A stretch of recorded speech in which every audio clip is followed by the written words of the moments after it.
Hello, everyone, and welcome to the 2024 ICPSR Data Fair anchored in data reality. We're happy to have you join us today for this webinar titled Data Use in the Age of Artificial Intelligence. I'd like to give a warm welcome to our expert presenters, Lynette Hoelter and Joseph Saul. And with that, I'm going to hand it on over to you, and the floor is yours. Thank you, Linda. For those of you who have been around ICPSR a little while, I am likely not new to you, but I'm going to let my co-presenter introduce himself because he probably is new to you. He's one of our best kept secrets. He doesn't do a lot of these presentations, though he should. Joe, do you want to say a word or two about yourself before we jump in? Sure. Hi, I'm Joe Saul. I'm ICPSR's Privacy and Security Officer. I am a relative newcomer to ICPSR in that I started in August 2021. Prior to this, I worked in healthcare privacy and security, HIPAA, stuff like that. And looking at this slide, I realize I need a new headshot because I came on board ICPSR in the height of the pandemic. So what you're seeing is my pandemic haircut or lack thereof during an outdoor photo session. So yeah, I mean basically what I look like. So I do not come from the social science research community. I'm legal and security and privacy and have been applying that skill set to ICPSR since I got here. Thank you. Thanks. I was looking at those pictures and noticing that I must have an affinity for scarves. Anyway, It's a good look. what we're here really to talk about today is to just kind of get our thoughts rolling about data in the age of AI. I'll do a little bit of stage setting for kind of the ways that data and AI interact. We'll give you some thoughts about what ICPSR is thinking in terms of how to use our data with AI. And then the meat of the session is some case studies or examples. I'll read those off and then Joe will give the answers to those. And my guess is that lots of questions are going to come up along the way. I also realized that I reorganized my slides, but not the outline. We'll talk really quickly about a couple other ways that AI enters the research process. We'll do that right before the case studies so that we can save the bulk of the time for the real substantive how we deal with data in the world of AI.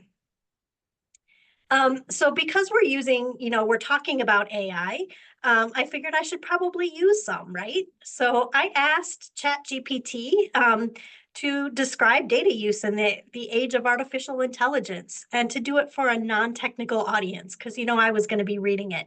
And so I needed it to be pretty straightforward. And so you can see what it returned here. I did, for any of you who know me, you know that I am a data R person, not a data is person. And so I had to note that ChatGPT apparently is a data is person. But aside from that, basically what it's saying is that data is the necessary component that makes AI run, right? So everything AI does is built on data in some way or another. I heard right before this presentation that Joe may have a similar description that's more appropriate to the day. I believe written in the words of pirate speak. So Joe, do you want to share your Sure. description from ChatGPT? Sure. And a little more context on this. One of my privacy and security team members, we had our team meeting a few hours ago, figured that since it was talk like a pirate day, he should feed a general question about AI and data security into U of M's tame AI, Maisie, and ask it to do it in pirate speak. So with the caveat that, yeah, I mean, I don't think I need any caveats on this. This is not my natural accent. I'll try to do it. Matey, when it comes to privacy and information security in the vast sea of AI, you best be vigilant as a hawk in a crow's nest. Guard your secret loot, be it data or private parlay, with the ferocity of a kraken protecting its treasure. For if scallywags and cyber buccaneers get their hands on your sensitive information, it could lead to a mutiny of the digital kind. So hoist the sails of encryption, set your firewalls ablaze, and navigate the treacherous waters of the cyber realm with a savvy crew, lest you find yourself marooned in a sea of compromised data. R. I agreed to do this because I think this points out a couple things about AI, right?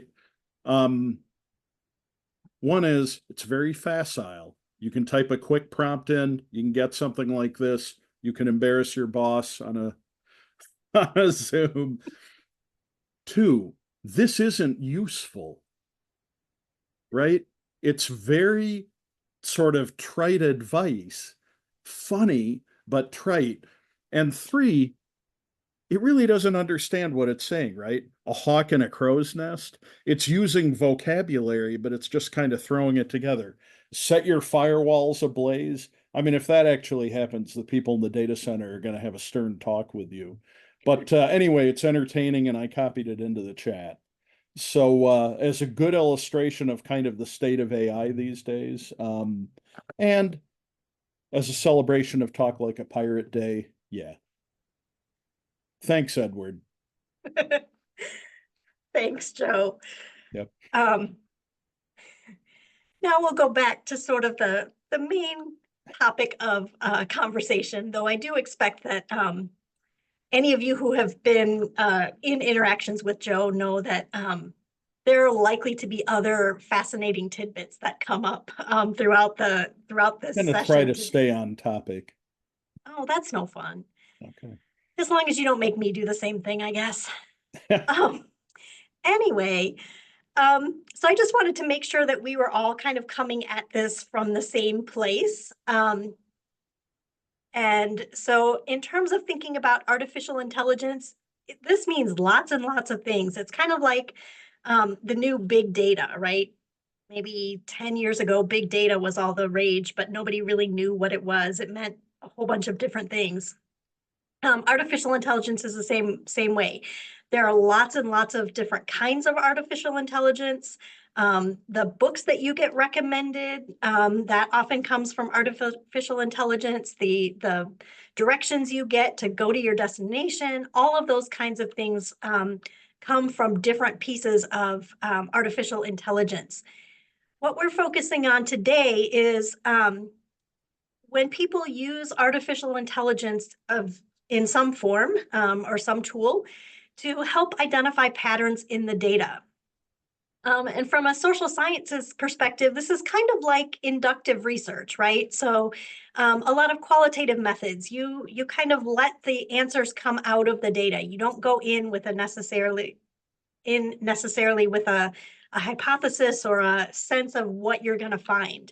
Often exploratory work is looking for just let the data tell me what's there. This is that like to the 100th degree, I think. And so I like to think of it sort of as a continuum with theory or hypothesis-driven deductive research, which is what most of us are more familiar with. A key piece about artificial intelligence is that it improves over time and with additional data. And that's going to become a key point in the rest of what we talk about today. And you'll often hear the terms large language models or LLMs, machine learning, all talking about different AI capabilities. And I'm guessing most of you know what data are. You're here at the data fair. But here what we mean, what we're talking about primarily for this session is data that are typically available through ICPSR or a similar repository. Usually quantitative data, usually rectangular, not always. The other key is that we are talking about both public and restricted use data. Sometimes when we think about some of the concepts that we're going to be talking about, people think about it with in terms of restricted data, but don't realize that public use also falls under the same kinds of restrictions. So I know I've heard lots and lots of different reactions when people talk about AI. Some people are fascinated by it. Some people, use it to write a paper and then they don't have to, they can go out and have their beer, whatever, and not have to put in the time. A lot of people are distrusting of what AI generates. So it runs the gamut. I put this example at the end, kind of as a link to the session on Monday, invalid with any code. I just wrote code to create this amazing visual from my data, and that might be followed up by the colleague's response, yeah, but what does it tell you? And the original person saying, well, I don't know, but look, it's pretty. So just that's sort of in jest, but lots and lots of different opinions out there about AI. What we're really interested in today is what data providers or archives like ICPSR think about data use in the world of AI. And this is a screenshot of ICPSR's terms of use from public use data. So these are the things that you read carefully, and I know that you all do, every single time you click that button to download data from the ICPSR website.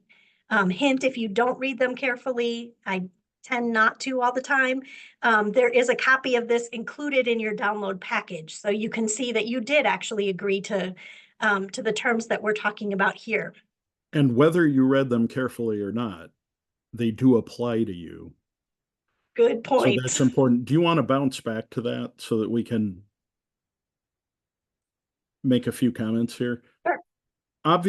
Our concerns right now about the use of AI with data broadly fall into a couple categories. And I think this is a good point for me to say, look, it's early days, right? For those of you who, like me, have lived through more than one technology fad topic, like the cloud, which is really just other people's computers, or big data, which is real, but it's more of an incremental change from smaller data. What counts as big data? How big does a data set have to be? Right now, the buzzword is AI. It can mean a lot of things. It doesn't mean self-aware computers that will take over your house or your starship or your car. And it's largely focused around the technology of large language models, of generative AI, to some extent of analytical AI. But the real flare up here is early days, so we're still sort of responding to that, right? Obviously, all along, we've been concerned about privacy of research subjects. That's implicated in a couple different potential ways with AI, which, do I discuss this here, or do we have a later slide on that, Lynette, that I should? It is the next slide. Yeah, it really is, isn't it? The issue that we have around redistribution of data, because you agree not to redistribute our data without our written agreement, except in certain situations, and it's even tighter with what we call restricted data. And citation is an issue. We have additional concerns around some of our research projects. Go ahead and cut to the next slide. Sorry. You want to keep going, or do you want me to? Well, I want to hear what you have to say on it too. So I think it's, we should both talk, I guess, not simultaneously. Okay. I'll do mine. You can do a more complete. Sure. How about that? Sure. So yeah, as Joe was mentioning, there are a lot of things that AI bring to light, or that thinking about data use and AI bring to light that aren't new, right? So one of the big things that people often note when the discussion of potentially using ICPSR data or other data with an AI tool is, but won't that allow people to do things that they don't really understand, or use analyses in ways that they weren't intended, or for data that doesn't fit the parameters of the types of analyses that they're using? For us, that's sort of that's the usual. We know that people are going to do things that aren't the most, I don't know what the right word is, that aren't the best use of data. There's not really a lot that we can do about that. AI probably makes it easier, but it's not a brand new problem. Joe mentioned the re-identification of respondents. That's always a risk, but for data that have been curated by ICPSR, we try to minimize that risk as much as possible. And I won't say a ton more about that because I know that Joe will. And then I know for me, when I started thinking about data use in AI, I really didn't think about redistribution, but that's actually what we're going to be talking about today. And Joe, I'll let you fill that in too. Sure. So I don't think I have much to add to the first bullet beyond what Lynette said. Apart from the basic saying that computers let you make more mistakes faster. So if you're off on a wrong path, you can make it way wronger with the assistance of some of these technologies. Re-identification risk is interesting. And if you're keeping all the data close to home, we're not worried about the path where identities leak out into a public AI. That goes to redistribution. But when we curate data sets that we receive and say, this is safe to release as public use, this is safe to release as restricted data, you should keep in mind that it's safe to release as public use with our conditions around it, and that's a part of the base assumption. It doesn't mean it's safe to put it on a web page somewhere that everybody can read and potentially link to other arbitrary data sets. There's a lot of identifiable data about people out there. One of the things I did before coming here was to work with a startup that helped protect websites from third-party tools that gathered information to feed into the large marketing setups like Google Analytics or Meta's Facebook Analytics. And the amount of data that's out there about people is actually pretty disturbing. So the re-identification risk for data that escapes into the wild, as opposed to data that we've certified as public use for our purposes, could be much larger. The other aspect of this that we haven't talked a lot about, and I'm not entirely sure what to say about it yet, because it's early days, is that AI tools that do analytics and do analytics well could make connections that would not have been made in earlier generations of the tech. In other words, not only does data become more dangerous if it's allowed out into a wider audience, data may become more dangerous if you throw truly good analytical AI at it, which may be able to make connections and make individuals within the data way more identifiable than they used to be. We just don't know. But if it's actually better than humans, we got to think about that. Now, our use agreements require you to tell us if you inadvertently or deliberately, you shouldn't deliberately re-identify people from our data, right? But if you inadvertently identify somebody from a data set, you're required to notify us. But it might be possible for someone to come up with an analysis that inadvertently raises the re-identification risk of individuals within the data set without being a clear re-identification. And at this point, if I'm acting a little hesistant, it's because we really are on the bleeding edge of some of the applications of this tech. You've heard of the cutting edge. We're beyond that at this stage, so we don't really know. In terms of redistribution, it's well known, I hope, that things like ChatGPT and the other very public or commercial LLMs take the data and use it for training. That's redistribution from our perspective, and that's not okay without our permission. We'll talk more about that. That cover what you wanted? Cool. Did. Perfect. You want to do this or you want me to do it? Go for it. Okay. So what our thinking at ICPSR is at this point, we have separated large language models and the like into three broad cohorts. And this comes from an email when Maggie, our director, surveyed people on how they're dealing with AIs. We got a very a brilliant email really from Sebastian Karker at Syracuse. And he separated into categories like this, and we're using it, but I want to credit Sebastian for it, because he did it first. One category of LLMs, and I'm just going to say LLMs for shorthand, all right, are the ones like ChatGPT. They retain data, they use it to train the AI, they gulp down everything, they make no pretense that they're not taking the data to use it. The second category is you can have an LLM that has internet access that does all of these things, but it's a tame LLM, right? And at the University of Michigan, we have one called Maisie, because it's always a good idea to try to humanize your AI with a name. Science fiction tells us that. It's not really what science fiction tells us, but we'll go with this.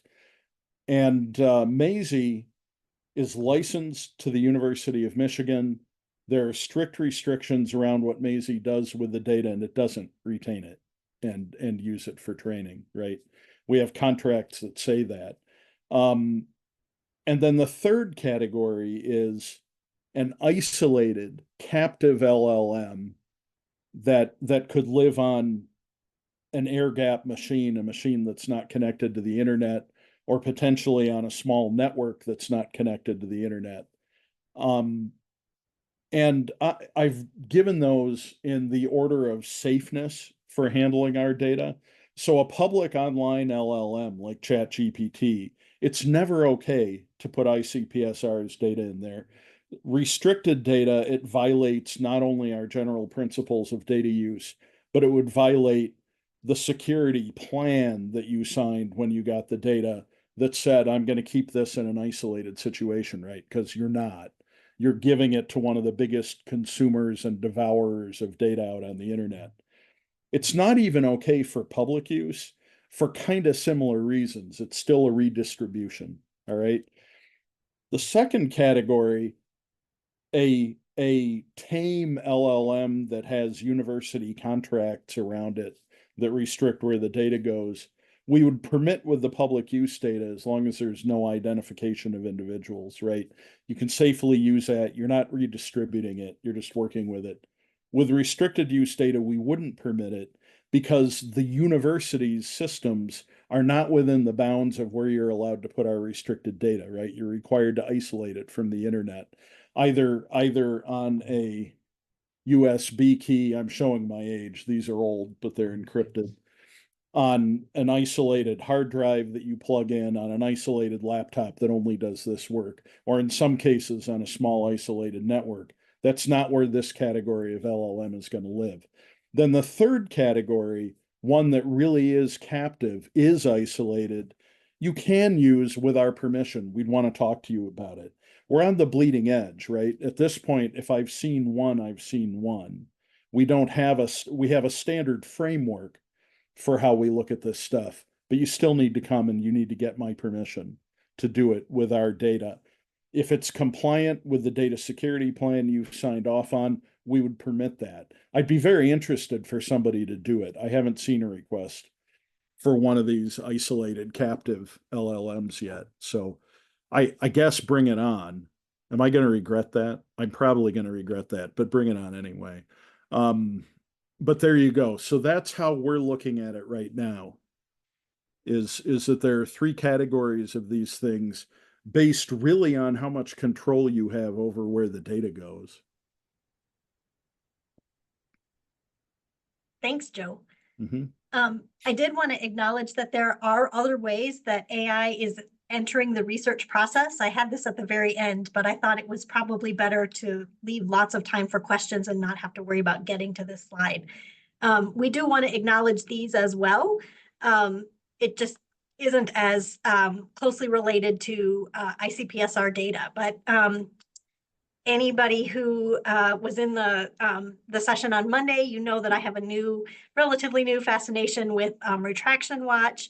They have a whole section generated or designated for information about papers and peer reviews that have been written with ChatGPT. AI is coming in the form of, if you use Jupyter notebooks within Google's Colab space, and you get a text box to put in your code, or a code box, I guess, not a text box. It asks you, do you want to write the code, or do you want Google's AI tool to help you write it? So that's another way. If you get an error when you're in an environment like that, AI can tell you, hey, I think this might be what's causing your error, or when other people have gotten this error, this is what it meant. So there are lots and lots of other ways that are coming in. I also just wanted to take a minute, since we were talking a little bit about Jupyter notebooks, and mention the importance, or remind us all of the importance of citing where we're getting data. Lots of people are putting data into Jupyter notebooks and having it call the data, and maybe having students run particular analyses against the data. I was in a setting this summer where I got some data science training, and it was interesting that no one told us where the data were coming from. And so it made me realize just how easy it is to share data without really thinking about the fact that that's what you're doing. And so I hope that the case studies will give some examples about when you can and can't share data, but also make sure that you're citing where you got the data, because that will become important in one of the case studies as well. Should we jump So into we got a question actually that I want to answer out loud, because I think Perfect. you good with that? Yep. Josh Good asks, you mentioned self-hosted models on air-gapped machines.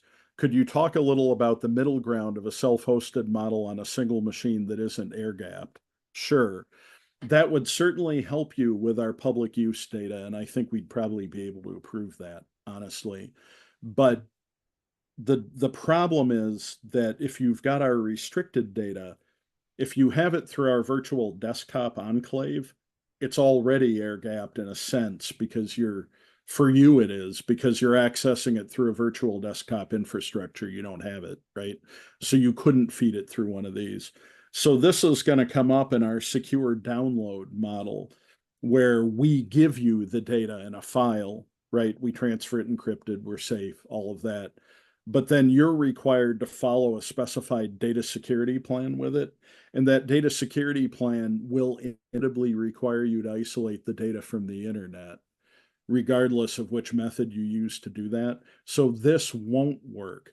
A self-hosted model on a non-air-gap machine won't work, not because it's a self-hosted AI, but because the machine's not air-gapped, and we would only approve it being hosted on a machine that was air-gapped for restricted data.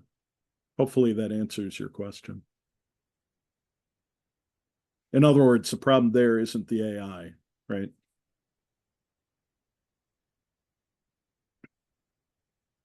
With that, I think that's a good transition to start jumping into some examples. And so we'll go through these, and I can set them up, and then Joe will give you the right answer.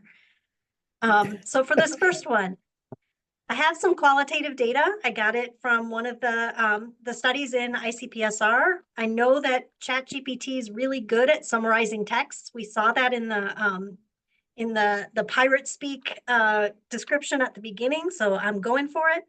I'm going to feed the interview transcripts that I got from ICPSR into ChatGPT and have it summarize them for me.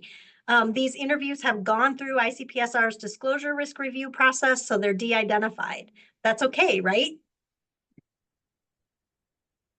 All right, so you can probably guess some of this answer. This data set is a public use data set. Just confirming that. Correct. I should have said that. Yeah. So the answer is no, actually, because it's not a permissible. It's the redistribution issue. Is what it is. Putting it into ChatGPT redistributes it. ChatGPT uses it for training. We don't know what else they do with it. But the agreement was that you can redistribute the data only in very limited situations. I don't have something I can quickly pop up about that part of the text, because I've only got it in an image. Do you? Um,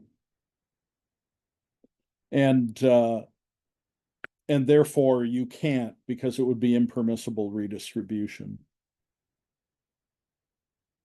I'll see if I can pop that image into the chat, but I don't think I can. No.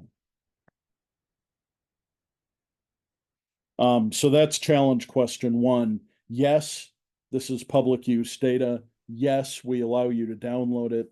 When you download it, you agree not to redistribute without our written agreement, unless you're an official representative at an ICPSR member institution and you're helping authorized users get the data, or you're collaborating with other authorized users to analyze the data for research or instructional purposes. So no, you can't toss it into the ChatGPT hopper. If your institution has a tame AI like Maisie, could you do it? Yeah, you're not redistributing it then. Go ahead. Okay. Sorry, I didn't realize I was muted when I was talking before, and I said that I would try to pop a link to the terms of use into the chat when I'm not sharing, but right now I can't see anything but my presentation. Okay, so you've convinced me that I can't do that with those data, but I have some other data. These are, it's another ICPSR study, their inauguration addresses. I'm sure that text is everywhere, so I can use that, right? Same deal. They're ICPSR public use data. They've got the redistribution restrictions on them. Well, fine. So if you're go find a tame AI and we're going to be good. if you're going to be that way, okay, then I'm going to use Facebook data, and I'm going to use posts that I scraped from Facebook. Can I use that? Everybody can see Facebook posts, right? Scraping it is a little bit more complex under Meta's terms of use, but the nice thing about this question is I don't have to answer it, because I don't work for Meta, right? We do a lot of work with them with SOMAR, and that's enough to tell me that what you can and can't do with these is probably governed by an 8-page document with more legalese than I, as a University of Michigan trained lawyer, want to guess at sitting here. So that would be governed by Facebook's terms of use. It Which may be, actually do say that it is not okay to Okay. share their data with an AI Yeah. platform. Yeah, that's what I thought. This actually points up something sort of interesting, because I have, without giving a lot of details of it because it's early, there's a project where people would want to be using AI to summarize journals. And the trick with that is some of the journals have not updated their terms of use for the AI revolution, and they don't explicitly mention it. So maybe yes, maybe no, depending on what else they say. But other publishers panicked as AI became a trending topic and put provisions saying you can't put our stuff in any AI related tool ever at all for any reason. So you do have to be, if you're getting something from a third party, you do have to be kind of cautious about what their terms of use are, and look to see whether they're silent on AI, whether they say things that could be interpreted to be a problem with AI, like the ICPSR terms of use, definitely, or whether they've explicitly thrown in an AI prohibition, which will mess with you if you wanted to do that.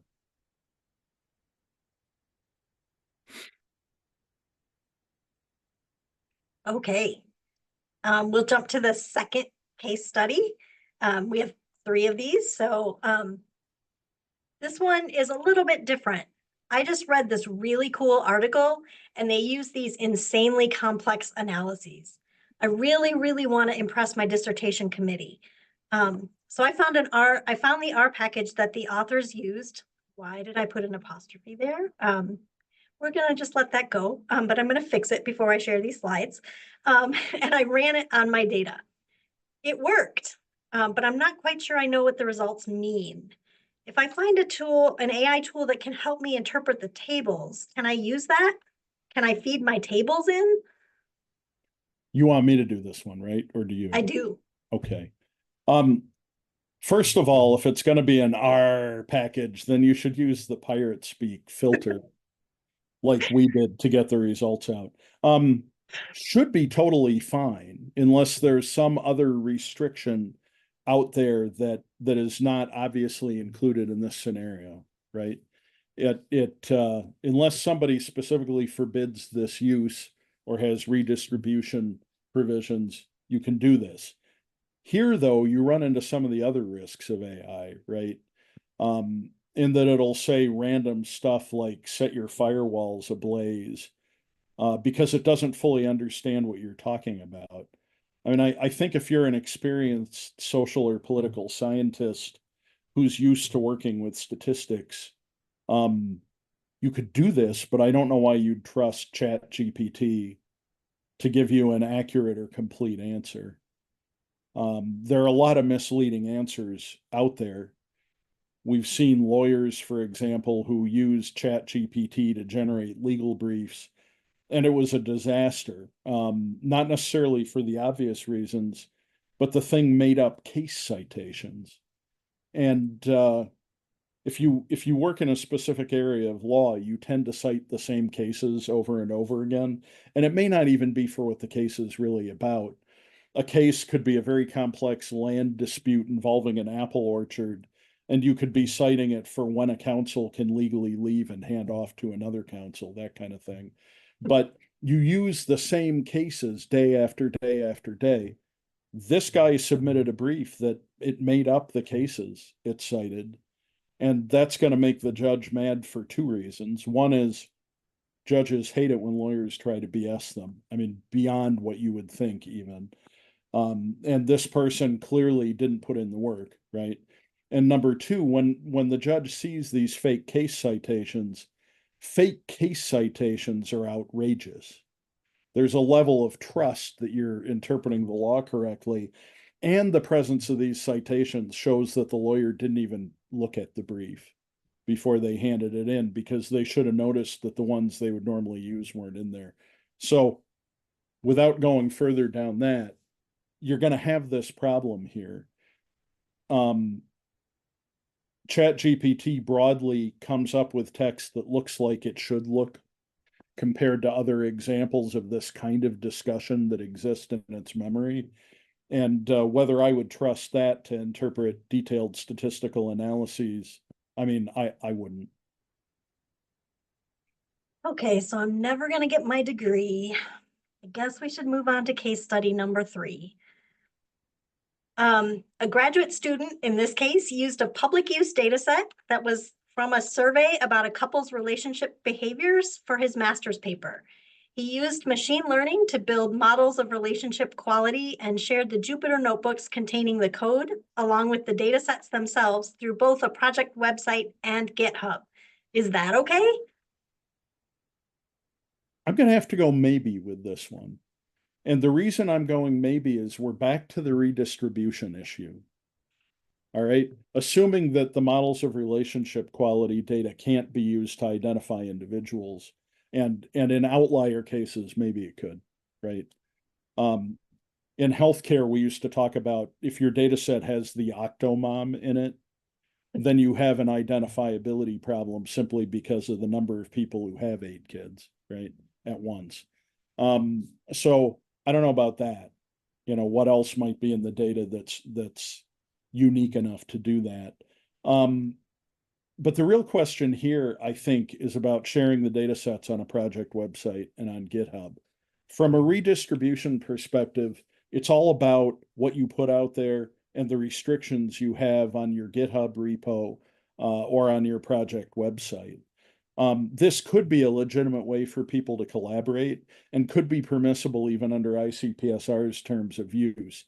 GitHub doesn't ingest the data you put on it. And especially with enterprise GitHub, you have a lot of control over access permissions. So I'm going to go with this is roughly equivalent with keeping it on your university's network and university space. It's not exactly, but call it that and say not for restricted data, because it would violate the need for restricted data to be isolated from the internet as a whole, and GitHub is not.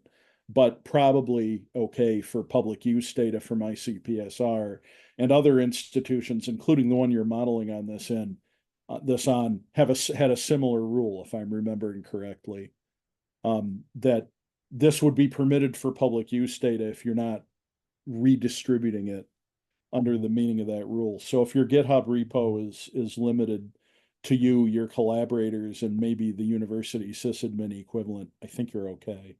But like I said, if you've seen one, you've seen one at this stage. So we'd have to look at it if it were us. And actually, this one was a trick one because the they've done details it. that I left out, I shared with Joe earlier, but I left out of the slide. So for the people in the audience, these are data that ICPSR hold. And so using the large language models to build the models of relationship quality would actually not be okay had he gotten the data from us.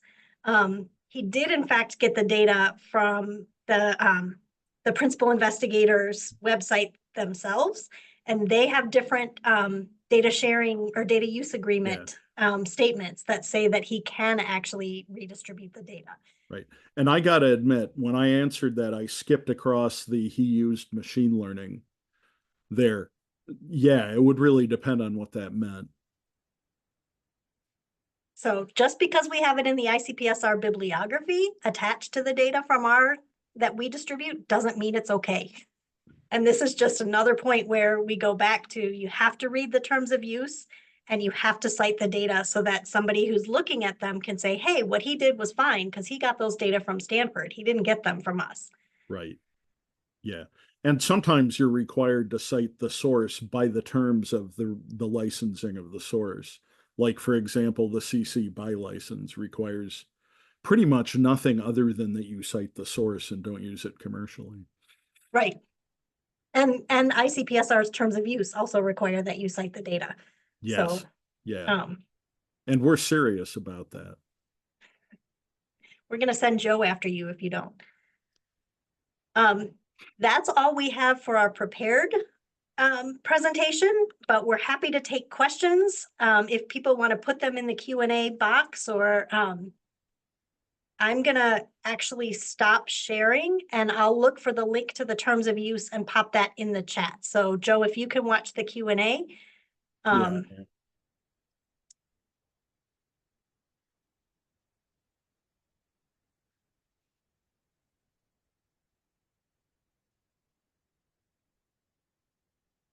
So far, nobody's asking us anything in the chat, in the Q&A. No, this happened the other day. I put people to sleep all the time. I thought having you as a co-host or a co-presenter would break that, but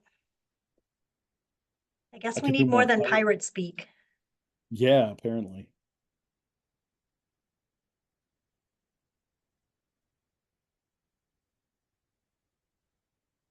Okay, we do have a question. It's a good one. If AI can make it easier to identify even respondents in public use data via linking to other data, would this have implications for informed consent and depositing data for use by others, e.g. as part of a funder mandate?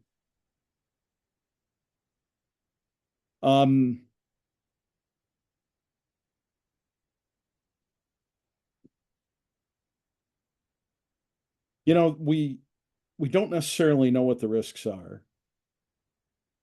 We need to do research. We need to deposit data for use by others.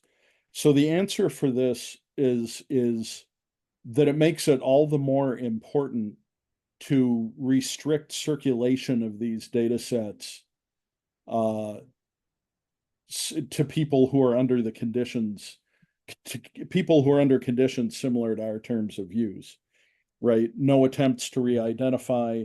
In some cases, we have conditions around attempts to link to other data sets. With our restricted data, the more potentially sensitive data, we require that you keep it off the internet, that sort of thing. So I think what it does is it means you really can't release this stuff fully publicly without those kinds of terms and conditions around it. You know, we may not be able to control how risky the data are coming in, but we can control whether we output results that carry significant risks to data users. So I think it's all about being very diligent about who these data go to, where they go, and what they're allowed to do with them, and making sure that people are under the terms and conditions that would protect the data subjects, to use European terminology. Robert, does that answer your question? Because it's a good question, and it's actually something I spend a fair amount of time thinking about, because bluntly, the stuff that's out there in the ad tech databases is terrifying, right? So what we just have to do is control what we do with it and make sure it doesn't get out of the hands of trusted researchers. Do you have anything you want to add to that, Lynette? I don't. I was going to jump to the next question. Okay. Which is, so the answer to all of the case studies was no and maybe. Actually, the middle one was a yes, but a why would you?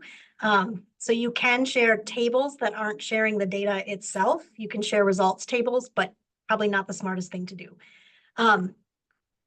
But the question is, are there any ICPSR held data that could be used? I'm assuming with a large language model. In a completely connected large language model? I don't know, do we have anything that we would just put out publicly on a web page? I don't think so. I published results from them, maybe, right?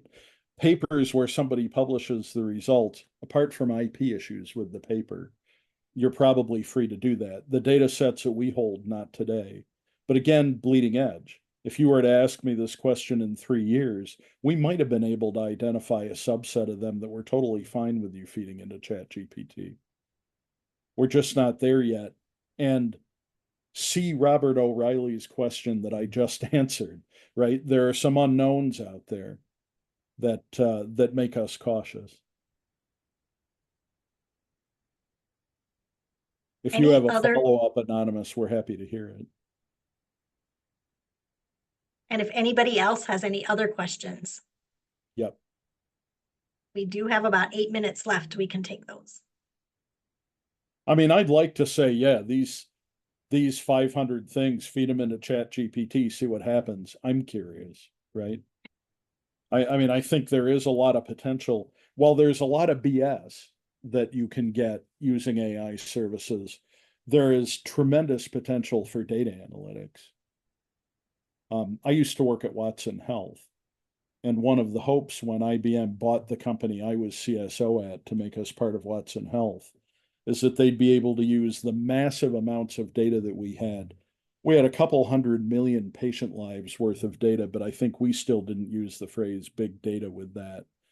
And we didn't use the phrase AI either, because at IBM it was cognitive computing.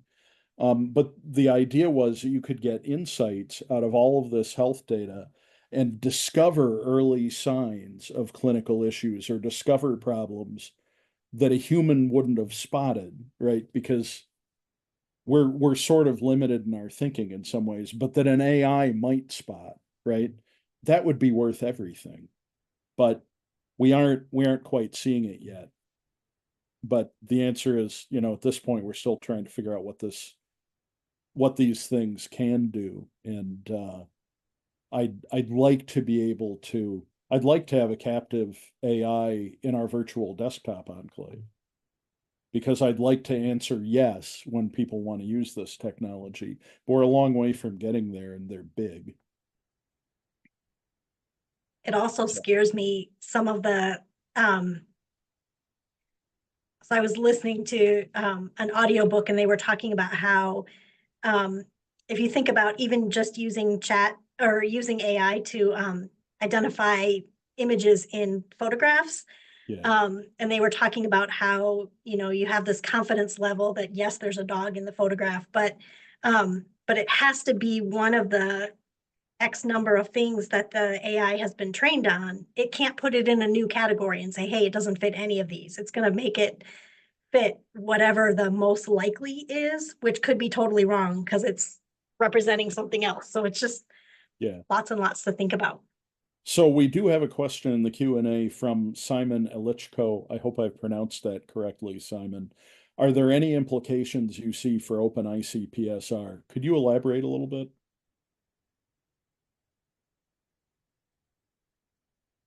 I mean, right now, open ICPSR is under our terms of use. Could we It's actually potentially? under the Creative Commons. Oh, yeah, sorry, they're under the CC BY. So you can redistribute data in open ICPSR that we don't restrict, right? So you can do that. So I guess that's an implication for open ICPSR. I believe the depositor chooses the Creative Commons license that gets applied. I think most of them are the CC BY. But there may be some that they are, could choose others. yeah, there may be some that are more restricted than that. I don't know any off the top of my head, but again, that's a call to read the terms of use. I mean, if what you're asking is would we eventually get to a point, and maybe this isn't a terrible idea, where a depositor could say, no, don't put this into an AI, or yes, put this into an AI, regardless of the categorization you think it belongs to. Is there a situation where we might let open ICPSR depositors say, hey, yeah, I want this used? Hadn't thought of it until just now. So response, I was mostly curious about whether there would be an option to say no LLM, but otherwise freely distribute. Right now, no. When I talked about how there are organizations that reacted to the rise of LLMs by putting in specific provisions about them, and organizations that haven't yet, we haven't yet. When I talk about the different categories of LLM and what you can use with our data, I'm interpreting that based on our existing terms of use and security plans. I don't need new language to get there, right? It's already covered by what we talked about. But could there be an option to be more specific? Yeah, and actually Simon has raised an interesting point that because we do have a project going on about open ICPSR and looking at the data deposit system, maybe we should talk about that. That might be a good idea. What should we do if we suspect that we may have accidentally violated ICPSR's terms of use or the restricted agreement? This question is being asked, unsurprisingly, by an anonymous attendee. And my answer is, please reach out to your project manager on your data project here at ICPSR, and they will bring me into the loop, and we can have a very polite conversation about that. Accidents, we understand. All right, we're not going to penalize you for an accident. We are going to talk to you about it, figure out what happened, figure out if we need to do something to make it less likely to happen in the future, and we may wind up having to notify a sponsor depending on the situation. But best if we talk about it before it becomes a worse problem. So reach out. You can also reach out directly to me, but generally we want conversations to go through the PM of the project you're working on for consistency. Thank you for asking that. I'm now going to be nervous. But to be fair, I'm sure this has happened. So let's talk.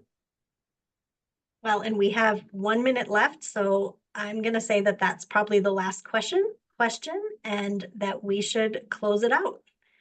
So thank you for joining us for this session of Data Fair. Linda or Shelley, I don't know if you have any end of session housekeeping. Let me just thank everybody, and our fair winds and following seas. There. And join us for North of the 49. Is that the last session of this Data Fair?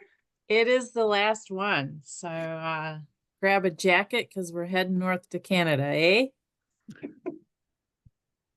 Yeah, that's like 40 minutes from here, right? And it's south. Yeah, it's not long. So it's south also. Yeah, it's south, north, east. Yeah. So at any rate, thanks again, everyone, for joining. Yeah, and thank you all. I believe, and thank you, Joe and Lynette, for an incredibly insightful presentation. I'm going to end it now, so Okay. we can get that proper recording going. At least I hope so. So enjoy the rest of your afternoon. But come to Canada.